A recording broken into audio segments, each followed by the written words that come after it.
Yun, so pagtapos nila kain mga kalapatids, ay viewing naman natin sila, no? So, ang piraso na ba to? 8 piraso mga kalapatids. Yeah. Diyan na rin si Brown mga kalapatids.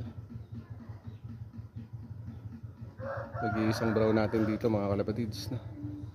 So, viewing na sila mga kalapatids. So siguro mga pag maglinaw yung mga mata nila mga kalapatids, pero yung iba medyo okay naman. Pero medyo bata pa. Katakot pang bitawan mga kalapatids. Sa pagkakalapate, kung hindi nyo pa natatanong mga kalapatids, ito yung pinakamahirap.